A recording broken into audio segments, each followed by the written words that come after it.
So for those of you all who know me, you know. If you know, you know. I am such a huge Garth Brooks fan. And I would love to say that I am his biggest fan. Oh my gosh. Because in my mind, in my heart, you know, my soul, my family, my friends, my group, I am the biggest Garth Brooks fan. But I know in reality, I am probably not, you know, like the biggest, craziest, like, you know, one of those like super fans that border, you know, like stalkerish kind of fans. But I am such a huge fan, and I have been wanting to meet him my entire life. He retired when I was 16 years old, just at the age of me to really start being able to go to concerts and get out and do stuff. And I kept telling everybody he is going to come back out of retirement. And everybody kept saying, no, you know how it works. A lot of times, you know, those artists, they go in and they don't ever actually tour again. They'll just come out and do certain shows. And I'm like, well, that'll be fine too. You know, I will find me a show and I will go to it, and I will at least get to see him in concert. Well, the floods came in Nashville, and we actually got tickets to the fundraiser concert. There was several concerts that he did, and of course they kept selling out, and we ended up getting tickets. And one of my friends had actually gotten the tickets, and she had told me what day it was and everything, and man, we had just been counting them down. We had been counting down those days, and so much so that her and her husband had put these tickets in a safe at their house because they didn't want anything to happen to them, because just so excited about seeing him. So the day comes, we get ready. I'm like, hey, you know, you're sure it's this time? She said, I'm absolutely positive we're going to leave at this time, so we'll be there. Well, we get ourselves ready like, you know, 12 hours too early because we're ready. I mean, we are going to go. And I get there to her house, and she goes in, and it takes us, you know, a few minutes to get everything together. And, you know, we're crazy, like losing our minds because we're so excited. You know, this is a day. We get in the car, we take off down the road. We don't even get like, I don't know, a mile down the road, not even that far. And so I'm like, okay, you know, just double checking. We're going over everything. You got the tickets, you got this, and this. She didn't have the tickets in hand. No big deal. Great. We're only a mile. We go back. So we get back. She gets the tickets, and she comes out, and the tickets were the day before.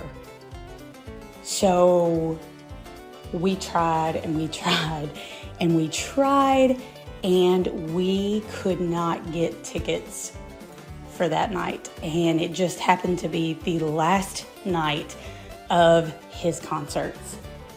So we were devastated. I was crushed. I mean, like sobbing, you know, depressed, I really was. I was depressed. I was crying. It was just awful. But you know what? I'm like, okay. Fast forward, he ends up coming out of retirement. He's going to do these tours. Oh yeah, man. Like, whoo, here we go. It's tour time. Well, I was at the very first concert. Yes, I was. And I wound up at like 19 more concerts after that over the years. And I saw him at CMA Fest, and oh my gosh, just I've seen him so many times now. And when he won Entertainer of the Year, he called into our radio station because he was doing all of his calls to the radio stations and just doing his interviews. And I did not know he was calling in, but he was calling our radio station the next day. I was actually leaving out to go to Dollywood because I was going to be running at Dollywood. Well, my boss asked me if I could stick around for a couple hours because we had an interview coming in, and he wanted me to be there for it. So I'm like, yeah. Well, just right before the interview, he tells me it's Garth. And I'm like, no, it's not. And he's like, yes, it is. So the moment arrives, Garth calls, and I hear his voice, and I'm mesmerized. I'm like, oh my gosh, this is the closest I have been to him. And so they introduce themselves and tell him, can you say hi to Mandy? She is such a fan of yours. I don't know what else they said besides that, but I do have an air check I can put in here for you to hear. Good morning, WKYQ. Hey, good morning, man. It is Garth. How you doing? Hey, Garth. Say hi to Mandy for us, your number one fan in the world. Hello, Miss Mandy. How are you? Hi, Garth. I am great. Congratulations on last night. Oh, thank you very much. You sound great. Next week, your anthology goes on sale, although Mandy's already ordered it. Absolutely. Like the day. I love you guys to death. Miss Mandy, you didn't talk hardly at all. Do you have any question or anything, or are you good? I'm just, to be honest, I'm absolutely freaking out. I am totally excited to be talking to you right now. Well, I love you to pieces. Please get down there. I'd love to hug your neck here at the home of country music when we end this thing. Oh, I'm so going to be there. Bye-bye. I could not believe this happened, but I ended up telling him, that we were coming to the concerts that were taking place in December in Nashville. And he said, oh, I hope you can get down here. I want to hug your neck. And I was like, yes. Well, I was going to 2 concerts. So I knew I had 2 chances that I might be able to get his attention, see him, something. So, he also says I love you to pieces because he loves his fans. And so I have that recorded too. Yeah, it was my ringtone for a little while. So anyway, we go to these concerts. I make like elaborate signs and everything. One of the 2 concerts, I sit right down in front, of the stage, but he never sees the sign. I never get my chance to meet him. So I'm sad, but I'm like, hey, so like I go up to housekeeping and they take that stuff back to him. So I just left the sign with him. And we move on, and I got my chances to see him a couple more times, several more times after that. Flash forward to yesterday. Good morning. So I am running just a little bit behind this morning. I was supposed to leave about 30 minutes ago, but I'm on my way to Nashville to see Eric Church get his star on the Walk of Fame right there in front of the Country Music Hall of Fame. I'm really pumped. Garth Brooks is supposed to be there today, so you all know that's why I'm on my way. But I just wanted to document this for you so that you guys would get a chance to share in it with us. I go to the star induction ceremony for Eric Church and Joe and Linda Chambers, and then Butch Spiriton was getting his star as well. Well, Garth happened to be the one who was going to be giving the stars to Joe and Linda Chambers and to Butch Spiriton. So here I am, getting my footage and my pictures and everything, and I'm like, whew, man, this moment here is the closest that I've ever been to Garth Brooks.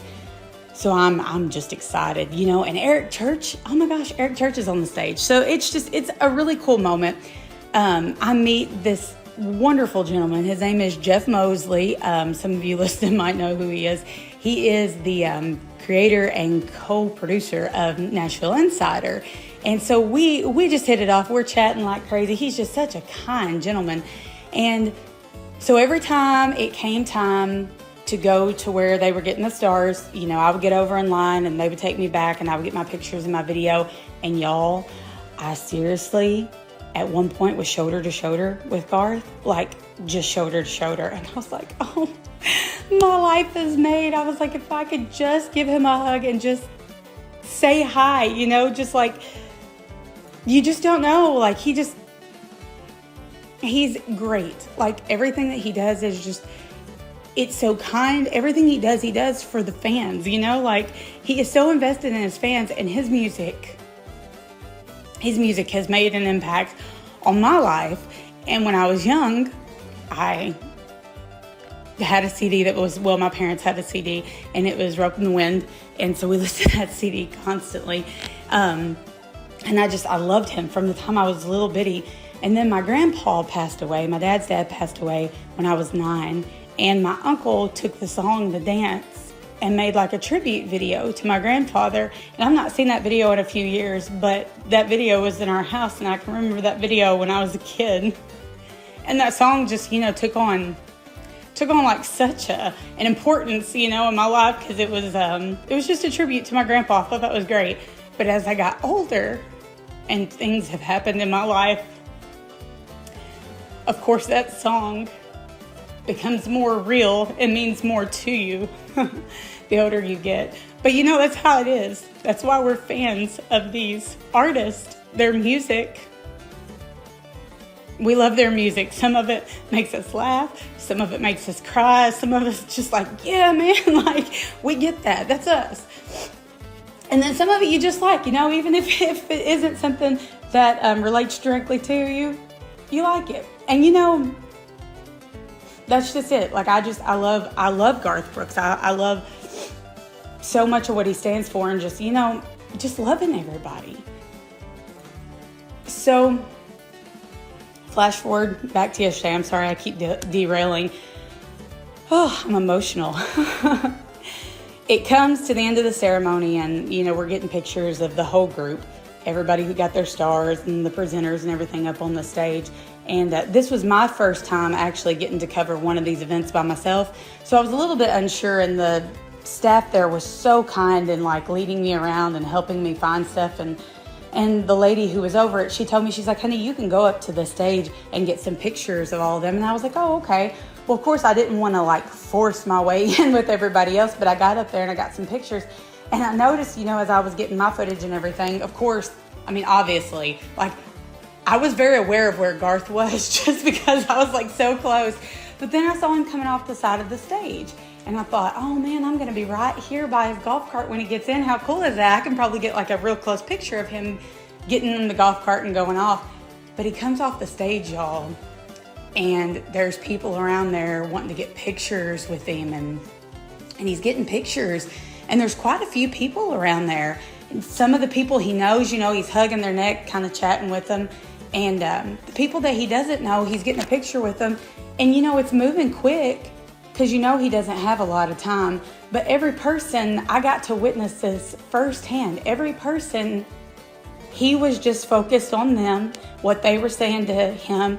And it wasn't like he was just acknowledging, oh yeah, like that, what he was saying. No, he engaged with them. Every single person, even if it wasn't very long, just a few minutes, he engaged with that person, took pictures, you know, and then he went on to the next person. And it finally got to where I had managed to get in some sort of line, you know, that was kind of happening there. Everybody's kind of around, so it wasn't exactly a line, but everybody was kind of like forming a line. It was probably 20 people, maybe 25 people.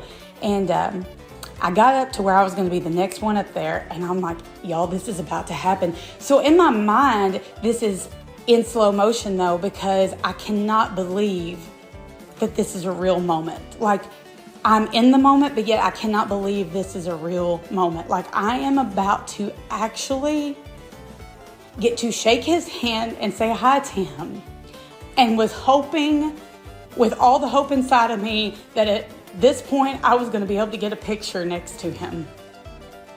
And so a couple of people had stepped in front, you know, they had other people with them, and some of them knew him, some of them didn't. And he, you know, he just was so gracious and so kind, and kept, you know, shaking everybody's hand and hugging their neck and taking pictures. And then finally, I think there's just a couple more people to the side, and he kind of walks directly to me. I guess he noticed I was trying not to push, you know, just push my way onto him. I was trying to be polite and respectful, and I didn't want to come off pushy by any means, even though inside my heart was just about to pound totally out of my chest. And I was afraid I might not get that moment, but I was like, you know, if I don't, then it's just not meant to be this time. But I was just hoping and saying a little prayer inside that it was my time. And he walks over and he shakes my hand, and he's like, hi, what's your name? And I said, Mandy. And he's like, he was asking, you know, who I was, where I was from. And I told him, I was like, well, I said, I'm not really anybody in comparison to this group. I said, but I work for our local radio station in Paducah, Kentucky. And I tell him the stations, and he's like, yeah, I mean, he knew the stations. He wasn't just telling me that. He was familiar with the stations. And I got to tell him, you know, a couple of things. And for a moment, I got a bit emotional, like I'm starting to do now. And I apologized. I said, I'm so sorry. I said, I've been waiting for this moment my entire life. I was like, I've always wanted to meet you. And I knew one day I would finally get to. and he hugs my neck, and we get our picture together. And I don't even remember the question he asked me that led to this. But he had asked me a question. I told him, that I had always been a fan my entire life. And I got to give him just a quick synopsis, of that he had retired when I was 16. But I knew that I was going to get to see him one day. And I was there at his first concert. And I got to tell him, about the dance, that song, just why it was special to me, not only from being a kid and seeing that, but even as an adult. And he got teary-eyed. And he was so kind. And then he grabbed my shoulders, and y'all, everything is time he was like, he's going to ask me a question. I knew he was going to ask me something, but I was just like, oh my gosh, I'm in front of Garth and he's going to ask me a question. Like, what could this be? And he said, I got a question for you. How was it? He was asking me how the concerts were. And I said, they were fantastic. Y'all, I did not want to sound like a cliche, but again, all of those who know me, if you know me, I have told everybody from the very first time I ever saw him, he puts on the best concert that I've ever been to in my entire life. And I've been to so many concerts and so many great concerts, but there is nothing like a Garth concert. That is one reason why I love so much that everybody wants to be his number one fan and tries to be his number one fan, not just me. Everyone needs to be, because he does this for the fans. I mean, yes, of course he does it for him because he loves it, but he does it for the fans. I mean, he makes his music, he puts his stuff out for us. When he does a concert, y'all, he gives everything he's got, plus somewhere in his reserve, he pulls all that out too. And he puts on the best show I've ever seen in my entire life. But I didn't want to sound like a cliche, and I did not want to sound like a complete psycho talking to him. So I ended up just telling him it was absolutely fantastic, and he's like, great, that's what I love to hear. And so anyway, he just tells me, it was great to meet me, and he gives me another hug, and he's like, oh, I love you to pieces. And so we just, we have this moment, and it wraps up, and we part ways, and he goes on, shaking hands and doing his pictures with other people. And I walked away from there, and I got about 15 steps just so no one could really see me right there. And I just lost it. And I sobbed for probably close to 3 hours. I sobbed all the way back from Nashville to Paducah. It was the most epic moment of my entire life. And for Garth Brooks, a superstar, it was just a few minutes of his time. I'm not someone he'll ever remember. I'm not someone he'll probably ever meet face to face again. It's not like I'm going to be like going over there and having dinner with Garth and Trisha, which gosh would be amazing. But like it's, that's never going to be that. I may get so fortunate in this life that I may have another opportunity like that, but it's not very likely. That was like a once in a lifetime moment for me. But he made that once in a lifetime moment for me. Such a big fan. Just amazing. And just because he just took 5 little minutes out of his busy schedule just to talk, just to say hi, to meet a fan. And I just cannot even explain how much that meant to me and how huge that is for me. I am so excited and so emotional, and I'm so excited to share this photo with you guys. And looking forward to seeing Garth more. I can't wait for those shows. And if you guys don't check out Insider G on Facebook, you definitely should. You should definitely keep up with him. You should definitely support him and his music. And I encourage you all to try to be number one fans, because he is a gem, an absolute gem of a human being. And I always thought this prior to yesterday, but I got to see that yesterday. And there's so many times we meet people that, we are fans of or that we like, or I don't get starstruck real easy. I have so much respect and admiration for these artists, and I am so blessed to be able to have a position like I have, and have been able to meet some of them and interview some of them and talk with them and get pictures, and or just a few minutes even to hang out with them. Some that are not even around anymore. But I've only cried twice in my life. I got a bit I've only cried twice in my life meeting a celebrity. Once I got a bit emotional when I met Randy Travis. But this right here was the biggest, most emotional meeting of my life, because I was completely starstruck from just being such a big fan. And so many times, we meet some of these people and they're not exactly what we always thought they would be. But y'all, I'm here to tell you, Garth Brooks is exactly what I thought, and so much more above and beyond. So yeah, now that I'm done singing his praises for 20 minutes, I just want to share the picture, the moment that I got to meet Garth Brooks. And even though I'm probably not, I'm going to sign off as his #1 fan.